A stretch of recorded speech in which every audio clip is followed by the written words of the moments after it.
حضور کو زخمی کیا اور مسلمان 70 شہید، مدینہ کا رخ نہیں کیا، لشکر لے کر ابو سفیان چلا گیا۔ کوئی حل نہیں کر سکتا کہ سوائے اللہ کی مشیت اور مرضی کے۔ وہ کیوں نہیں سوچی کہ جب یہ اس حال میں ہے، حضور زخمی پڑے ہیں، آدمی 70 شہید ہوئے پڑے، شکست ہو گئی ہے، تو برباد کر دو مدینہ۔ حضودی صاحب رحمۃ اللہ علیہ فرماتے ہیں یہ معمہ حل ہی نہیں ہوتا کہ کیوں کفار کو نہیں سوچی، صرف یہی کہیں کہ اللہ کی تدبیر۔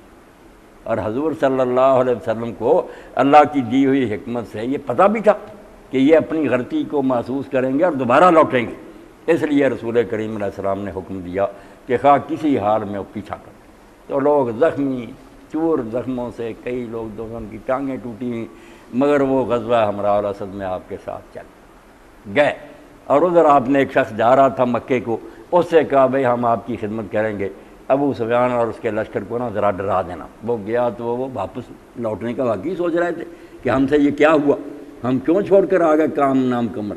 اس نے کہا یار جو تیاری وہاں مسلمان کر رہے ہیں اور جس نے غیظ میں ہیں وہ بہت غصے میں اور وہ بہت ایسے جوش میں ہیں تو میں کچل دیں گے، روک نہ کرنا۔ لوٹ گئے۔ تو اللہ کہتا ہے جو غلطی تم نے کی تھی اس کا تو نتیجہ یہ نکلتا پوری تحریک ہی برباد ہوتی، مدینہ ہی نہ رہتا، مسلمان سارے ختم ہو جاتے۔ وَلَقَدْ عَفَا اللہ نے پھر درگزر کی اور تمہیں معافی دے دی۔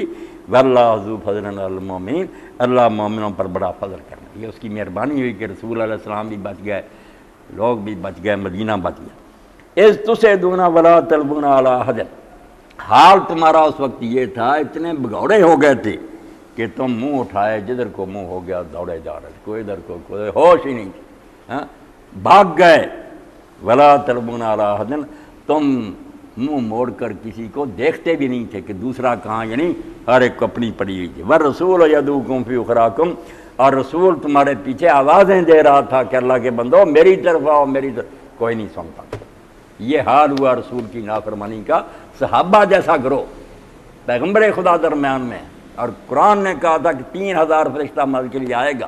اللہ کہتا سب کچھ ہوا تھا، نافرمانی کا بدلہ تو ملنا ہی، اللہ کا قانون بدلتا کسی کے لیے، کلمہ پڑھا تو اللہ پر احسان کیا، کیوں رسول کا حکم توڑا؟ فَأَصَابَكُمْ غَمًّا بِغَمٍّ اللہ نے پھر تمہیں غم پر غم دیا۔ یہ غم بھی کہ فتح تھی وہ شکست ہو گئی، 70 صحابہ کی موت کا غم، رسول اللہ کی شہادت کی خبر پھیل گئی، سارے دل چھوڑ کر بیٹھ گئے، غم پر غم لگا مسلمان۔ اتنی سزا ملتی ہے اگر خدا کا قانون توڑا جائے۔ لِكَيْ لَا تَحْزَنُوا عَلَىٰ مَا فَاتَكُمْ وَلَا مَا أَصَابَكُمْ یہاں بھی یہ بات آئی ہے اور سورہ حدید میں بھی آئی، نچوڑ کہ مصیبتیں کیوں آتی ہیں اہل حق پر۔ یہ اس عقیدے کے بغیر مسلمان اپنے آپ کو بچا نہیں سکتے، ڈپریشن سے نجات چاہتے ہیں نا، یہ عقیدہ، ورنہ اس کے بغیر کوئی بات نہیں۔ وہاں بھی اللہ نے فرمایا ما اصابکم من مصیبت فی الارض ولا فی انفسکم ارد گرد تمہارے جو مصائب پیش آتے ہیں، ناگوار حالات، اور یا تمہارے اپنے جسم میں بیماریاں، پریشانیاں، دکھ صدمے، الا فی کتاب من قبل ان نبرأ اس کو پیدا کرنے سے پہلے ہی ہم اپنی کتاب میں لکھے ہوئے ہیں۔ کوئی یہاں رٹ ٹپ کام نہیں ہوتا، نہ یہ اچانک ہو گیا، کوئی یہ ایکسیڈنٹ نہیں، یہ تمہارے لحاظ سے ہے کہ ایسا ہو گیا اچانک نہیں، اللہ تعالیٰ نے سب کچھ لکھا ہوا۔ تو فرمایا ان ذالک علی اللہ یسیر، کوئی کہے جب ابھی ہوا ہی نہیں کوئی کام تو اللہ کو کیسے پتا؟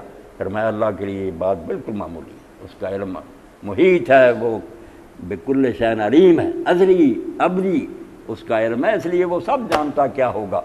تو وہاں بھی یہ بات بتائی، یہاں بھی آپ کسی پریشانی میں ہوں، دکھ میں ہوں، پریشانیاں تو آتی ہیں، نجات کوئی نہیں پا سکتا۔ غزوہ احد پر تبصرہ مگر ایک اصولی بات کہہ دی، لِكَيْ لَا تَحْزَنُوا عَلَىٰ مَا فَاتَكُمْ کہ اگر کوئی چیز تمہارے ہاتھ سے جاتی رہے، گم ہو گئی، نقصان ہو گیا، گھاٹا پڑ گیا، تو فرمایا غمگین نہیں ہونا، کبھی غمگین نہیں ہونا۔ کیوں غمگین ہوتے؟ تمہارے غمگین ہونے سے ٹل سکتا تھا؟ جو یہ کہے کہ اگر یہ ہوتا آگے آئے گا کہ منافقوں نے کہا اگر حضور ہماری بات کر، فرمایا اگر سے تو کافر ہوتے ہیں لوگ، یہ اگر ہی تو شیطانی چکر ہے۔ فَإِنَّ لَا تَخْتَى الشَّيْطَانَ جب اگر شروع کرتا آدمی شیطان کو موقع ملتا،